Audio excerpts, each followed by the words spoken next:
All my life, I have been surrounded and influenced by the telling of story.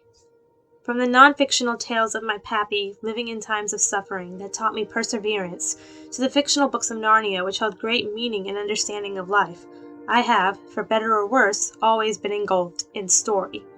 Even one of the most important books of my development, the New American Bible, which falls between non-fiction and fiction in my beliefs, is nothing but stories.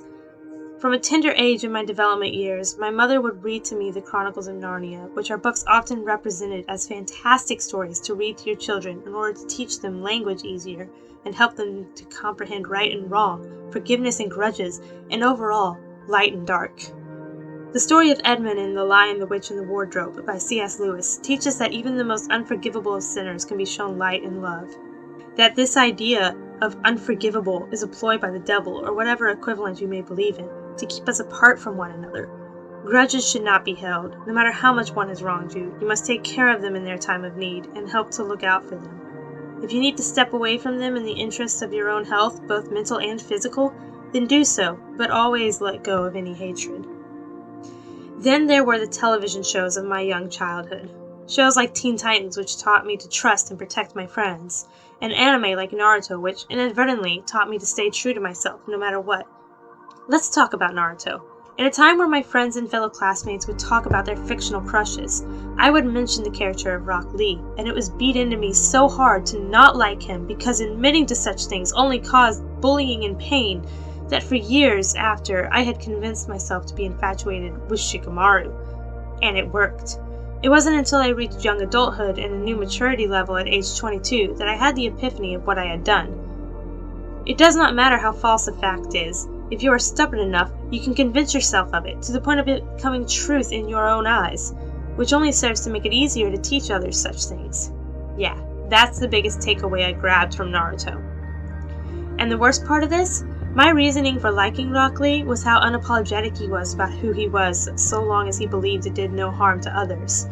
The very opposite philosophy is what made me indoctrinate myself to fall for a different character.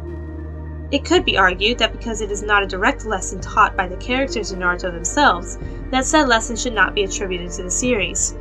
But I disagree. Were it not for Naruto, I would never have experienced the lesson of being careful of lies you tell yourself, and while I will never claim as an analyst that the series itself teaches it on its own, it's still a lesson I learned through the art of story. The art of story is what protected me in my darkest moments through my years of life. When I was without companionship, no one to truly call a good friend that would protect me and take care of me and even put me before themselves, I created a world where my favorite characters would fill that void. Koga from Inuyasha, Sanji from One Piece, America and Prussia from Hetalia even. They all protected me. They all kept me close to them. Their stories were ones that I jumped off of to create my own lessons in fiction. My story with Koga taught me to not let my love of someone end in my own unnecessary suffering. My story with Sanji taught me to love myself and accept my flaws as part of my beauty so long as they were manageable and did no harm to others.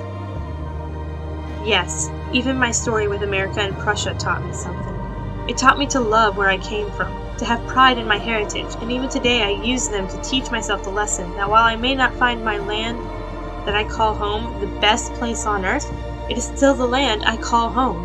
And because it is the land I call home, I will stay and do my part to improve it. More recent, in a time I find hard to admit, when I was in the hospital for coming too close to a suicide attempt for comfort, I used the art of story to make sense of my feelings.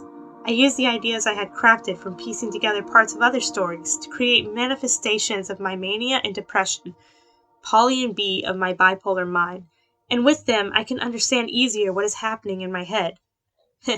I almost wrote for this, I can understand easier what's wrong with me, but it's not wrong with me.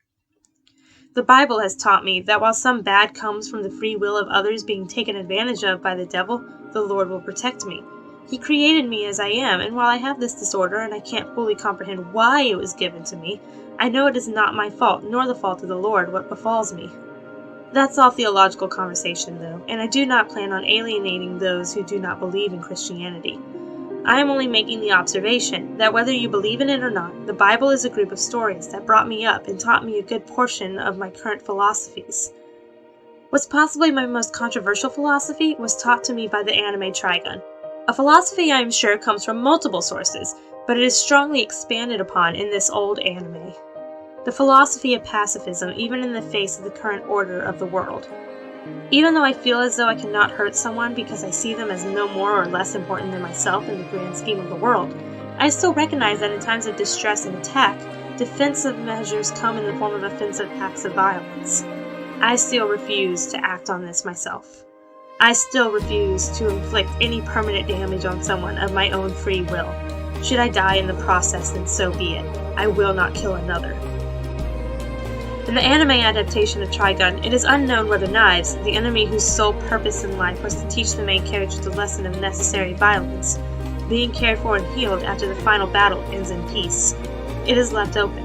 But what is not left open is the idea that Vash did the right thing. He stood his ground and remained true to his beliefs. He is an icon in my world of pacifism. There are many other things stories have taught me. The art of telling stories through music with songs like Mars from the band Sleeping at Last, giving me more controversial beliefs of war that I shall not bring into this essay, or the song The Projectionist by the same band, being what sparked the idea of this essay. It too has played a role in my life. Why did I feel the need to bring this up? I feel that a lot of people do not feel the same way about story that I do. They do not feel the same way about art, and I can respect it.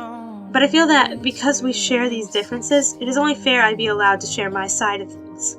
I know my analysis on such things as Dragon Ball and its fanbase does not show this, and for that I apologize, for even I forget what story has done for me from time to time. But at the end of the day, all story, good, bad, ugly, pretty, has played a role, small or large, in our lives. Whether it's the beautiful cause of relationships with others, or it brings you anger in its execution, it has affected you and how you carry yourself.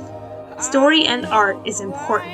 It is an important part of the unified and universal culture that brings us humans together, that separates us from all life forms in the galaxy. We need story.